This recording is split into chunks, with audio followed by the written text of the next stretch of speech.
Today I am going to be showing you how to build a super simple mob switch from Minecraft. So since the new update, well, it's kind of new, came out last summer, so the Nether update. Since the Nether update, there's been a new feature where zombified villagers will not despawn if you traded with them when they were villagers. So I'll explain that a bit simpler. So if you trade with a villager and then you zombify it, you only need to trade with it once, just saying. If you trade with it and then zombify it, it won't despawn, but it'll still take up the mob cap. So this makes making mob switches easier. So if you just get a villager breeder, trade up a lot of villagers, and then turn them all into zombified villagers. If you do this 70 times and then place them into this area here, you've got a really nice mob switch. So I'm going to show you how to make this machine, and also show you how to fill it out with zombified villagers.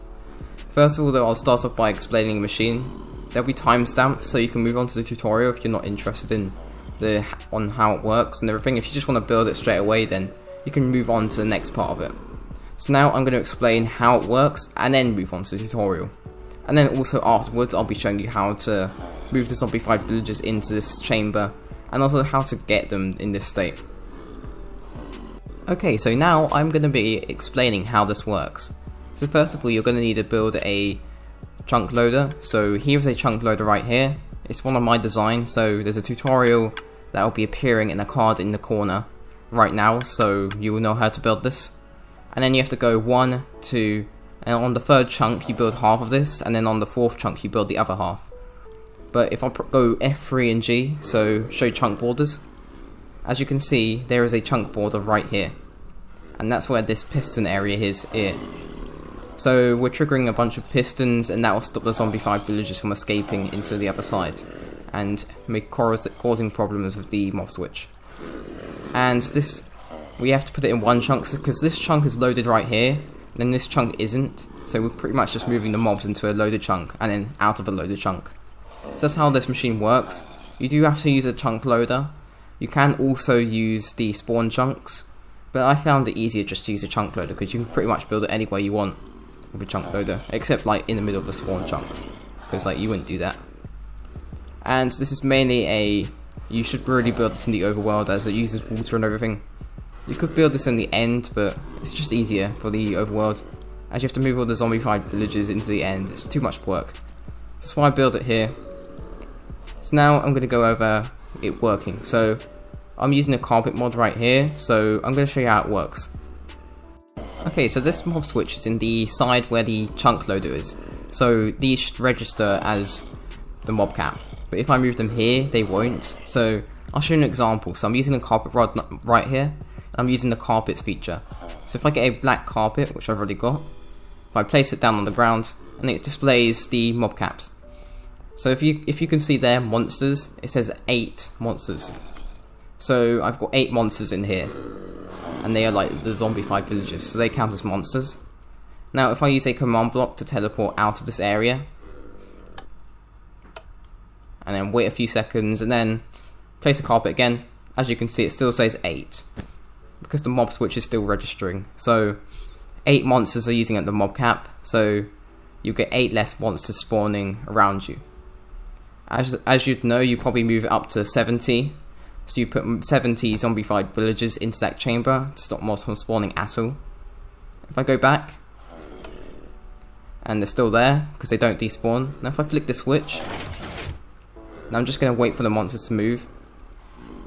They're just going to move over to here. Anyway, and because of the water they'll be moving, and they probably won't be able to move back into this area here. And I'll use the pistons to stop them from being able to move into that area. So now if I check the mob cap, it's still 8 because I'm still in the area, I'm loading the area. So if I teleport out of here, I'll wait a few seconds. As you can see, there's no mobs in the mob cap. That's because they're not loaded in a chunk. So that's how this thing works. So it moves the mobs out of the loaded chunk and then into the loaded chunk. You can choose which one it is as the mob switch, because I'm using a switch to switch it. So that's the basics of how it works. Now I'm going to show you how the redstone works and what the redstone actually does, because it can be a little bit complicated. Okay, now let's move on to the redstone, on how the redstone actually works. So here we've got a NOT gate here, so we've got a NOT gate on this side, and then we haven't got any logic gates here either. If you don't know what logic gates are, I'm going to have a video in the description below if you want to understand how they work. But here is a basic logic gate called a NOT gate. So now this transmitter's over here. Now under here, both of these have got redstone torches. When this wire is on, it turns off the redstone torch. So it's another NOT gate pretty much, but on both sides. And that will pull that up, and then it goes down to make sure that this piston retracts up so the monsters can actually move across, because if you wait for this to go, the timings won't be right and the mobs will still be on the wrong side. So that's why we have this section here, and it's quite quick too, so it's quite cool. So now redstone here goes across here and it releases the water here. This is to move the mobs to one side. We have that on both sides, and we're using the target block to save repeaters and redstone. It's to save quite a bit of redstone, even though we do use a lot of repeaters here, so we don't want to use too many. But we do need all these repeaters here for the timings. You could use a pulse extender if you wanted, but I prefer the repeaters because it's more accurate. So now we're moving on to here. I put another repeater here to get to lengthen the timing, and then a long repeater line over here across there, and then that will retract the piston. That's to make sure that the piston retracts. You need the piston to retract, otherwise the mobs can go to one side, and it can kind of be a bit of a mess, as you have a lot of mobs in this chamber. Now we've got a roof here that will stop the mobs from burning because of the daylight, and that's it really. That's pretty much how the redstone works. Quite simple. We use the target block quite often because I like the target block a lot. It's really useful and saves a lot of redstone. You don't have to, you can just use repeaters and redstone, but the target block is 100% advised if you want to save redstone. And then let's move on to the tutorial now, and I'm going to show you how to build this machine. The item list will be in the description below, so you can go check that out if you need the items, or if you're building this on survival. And also, if you have any questions or queries, then go down to the comment section and ask them, because I'll be able to answer any questions. So definitely go down there, and also get ready because I'm going to move on to the tutorial now. Okay, so start off by making sure you have a chunk loader in the area. See, I've got it 3 chunks across here. Make sure it's like that. Now first we're going to place a lever in here. We've got a block here, we're just placing the lever on top of here. Now we're going to be making a NOT gate, and then we're going to be going out like this. So we're going to be going out 3 bits of redstone over here, and then 4 across here, 4 across here on this side too. So make sure there's like 2 redstone between that.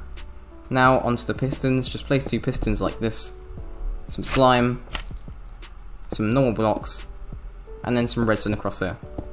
But first we're going to have to make a little hole here. Just cut out a little hole like that, place some blocks here, redstone torches, fill up this, redstone here. So these won't be up at the same time, so when I flick this, as you can see, they go up at different times. So that's how this little feature will work. Now we're going to move on to the next bit. Now we're going to create the box that the zombified villagers will be staying in. So I'm going to use glass to mark it out. I'm going to be using glass for this whole build just to see inside. I quite like doing that just to make sure that you can see it's working. So if I go across like this, so we're filling in the area here, so this is a 8 wide area, so we're going to have to go across again. So we're going to go 9, 10, 11, and then we'll go 12, 13, 14. So this needs to be 14 wide, and now the next bit needs to be 11 wide. So we're actually going to be using target blocks for this bit, because that's what's going to be in here. So we're going to go 9 across, so if this is the first one, then we go 1, 2, 3, 4, 5, 6, 7, 8, 9, and then that's the target block area. Now we're going to go across with glass. We're going to go around here, so if I just break that for a second, and then we make a little intersection here, then we use the target blocks, and then we go across like that, and that's the area marked out. Now we can put redstone across here. We will make sure that's in place, so we have it like that, and then we just have a repeater over here just to make sure the redstone signal is big enough. And we'll put another repeater. We can put it anywhere really, as long as it's in this area here. We'll put it there. So we'll have like a repeater going across here with all the redstone. So now let's move on to the next bit of the redstone. And now you're going to need your trapdoors. Just place them like this. As you can see, they're going to be like that. And then these ones are going to be downwards. If they're not like that, then you've probably done it a bit wrong. So make sure to check through. Now we're going to put glass on top of here. A bit like this. So this is to keep the monsters inside. Or we can just call them zombified villagers. You can call them monsters or zombified villagers.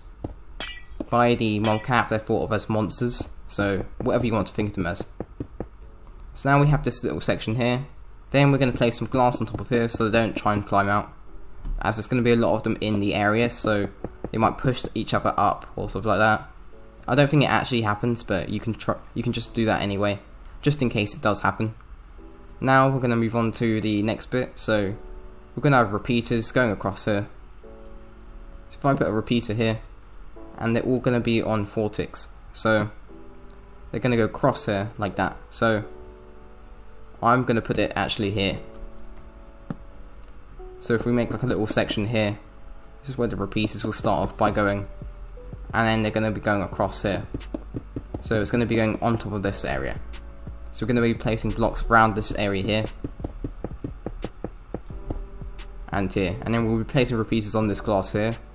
It's just to make it a bit easier.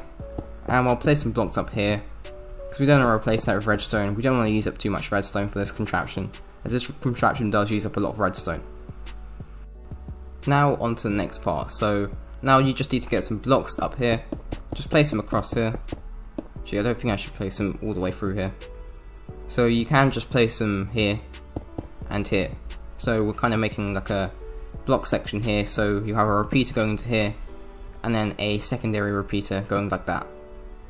So we're also going to do this on both sides. We're also going to have them on 4 ticks as well. All of these will be on 4 ticks, so make sure that's correct. Then place some blocks across here like that, and then we're going to need some pistons. Don't use sticky pistons, you don't need to waste all that slime. Just normal pistons should do. Alright, I want that to be the right way up. Alright, perfect. So now just place some redstone across here. So these will power the pistons. Even on each side it will power these ones, and then for this side it will power these ones. So we'll have one of the sides of the pistons on and then the other off, and vice versa. So now we've got that. Now we're going to paste some repeaters in. So we need a lot of repeaters for this part. So make sure you have them all. I know it can be quite hard crafting them all and a bit boring, but you're still going to have to do it because that's the only way you can do this really. So I'm just going to place some repeaters across here. So I replace that with a block. Now you're going to place them all here. And then this part's going to be the long part, so you have to change them all to be 4 tick repeaters. So once you've done that, then you can move on to the next step. Okay, now on to the last part of the redstone bit. It's pretty much almost over. Place redstone across here, place a block on top of here. That will stop this redstone from interfering with this, because you don't want that to happen at all. Now place some target blocks here. Redstone torches, some more redstone torches like that, and then you have this little setup here. So now redstone across here, and also redstone across here, and I'm going to put a repeater here. So actually I think I should put that a bit closer. So make sure this redstone line is always on, so put a repeater at the end of that line here where it's going to turn off, and I'm going to put this quite close too. So I'm going to make sure that this side also works. So I turn this on, and yep, that's working perfectly. So now when this is on, so I just have to wait for this pulse to get here. So pretty much what's going to happen is when this side here is on, you're going to have the pistons here on. So that's how this side will work, and so that will be like that, or vice versa. Okay, so now pretty much onto the last step. Now you just need to place water across here. So don't place it up here actually. Just across here like that. Like this. You could place these out, get rid of these, and then place ice and then break them and then put these in, but I've got a water bucket, so I'm just going to use that instead. And then I can just open this up, or just do that. So I go across here like that. If I do this. Alright, not like that. I place water like this. Perfect. So now you'll have this sort of setup here. So the water will be flowing this side, and you should have the pistons on this side extending, and this side should be closed. If that's not happening, then you've probably done some of the redstone wiring a bit wrong. So make sure to check that works too. So now the last bit is you need to place a roof across here. So I'm going to place it up here, right here, as it doesn't interfere with any of the redstone. Now cover up all of this area here. So you have to fill up all this area. So I'm going to do like a little angle here of how much you need to fill up. So make sure this area is all filled with like stone or whatever you're using to cover it up, so the zombies don't get burnt.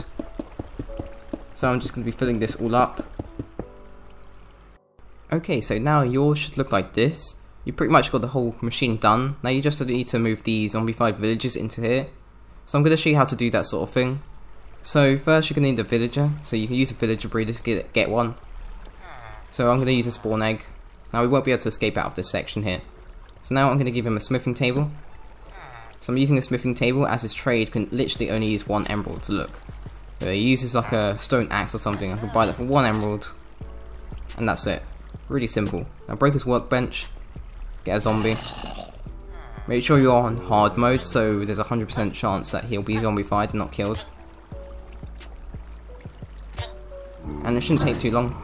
And there you go, you got a zombified villager. Now the fact that you've traded with him makes it better so he doesn't despawn. So he will not despawn now. So now you got your zombified villager and everything's fine. Now you have to do this 70 times. I know it's a lot of times, but if you have a good villager breeder and you're able to do this quite quickly, and if you're quite far into the game too, you'll probably have like a lot of resources. You probably have quite a few iron farms and lots of stuff. You could do this in no time whatsoever. So now you've got like 70 of these. You're gonna have to keep them in this area here to start off with. So you can use like a rail or something like that, or like a water stream to push them all into here. And then once you've got all of them here, that's your mob switch done, and you'll pretty much be able to do this. And he'll move across like that, and all of them will be perfectly fine. So I hope you enjoyed this video, and if you want to, you can subscribe if you want, but I really don't mind because I do this for fun. So if you want to, you can watch more of my videos, and if you do, then I'll see you in the next video, and I'm just going to say goodbye.